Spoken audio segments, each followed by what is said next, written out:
Светскиот ден за заштита на животната средина денеска во општина Газиваба се одбележа со повеќе активности, во кои беа опфатени од најмала возраст децата од градинките, па се до студентите.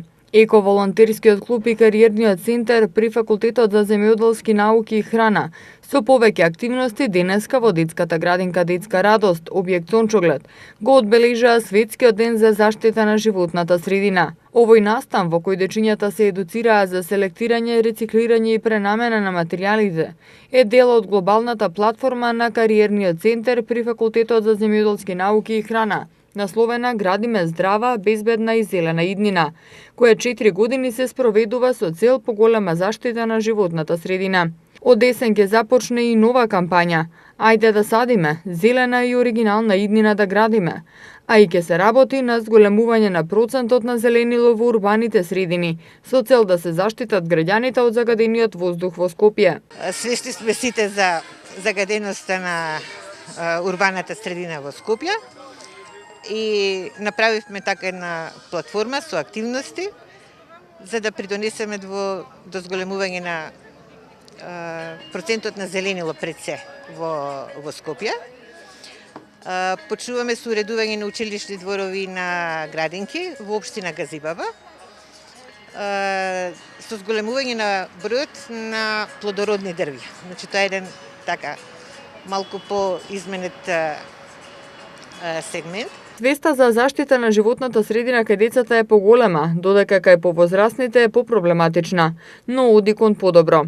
На оваа тема ставот е ист и на кариерниот центар и на градоначалникот на општина Газибаба Борис Георгиевски, кој ги поддржува ваквите акции како во градинката, така и акцијата која денеска се спроведе за чистење на студентскиот кампус кај Шумарскиот факултет и најави дека ќе биде поставена и нова урбана опрема. Сите факултети кои се на територија на Газибаба работат на една заедничка платформа која набрзо треба да даде резултати. Од година во година идеме со напредок во делот на свеста.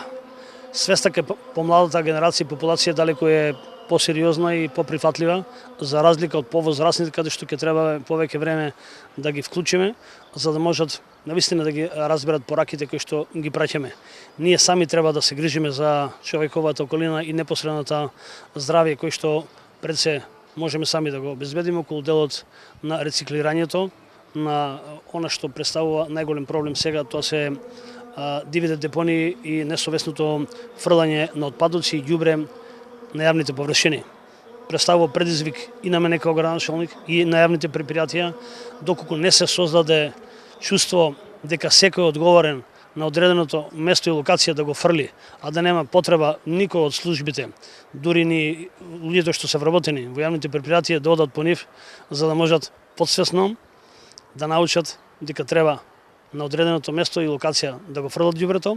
Денеска низ општина Газибаба исто така се делеа флаери со цел да се информираат граѓаните за штетноста на пластиката и ознаките кои ги има на пластичните амбалажи, односно кои ознаки се за штетна пластика, а кои не се.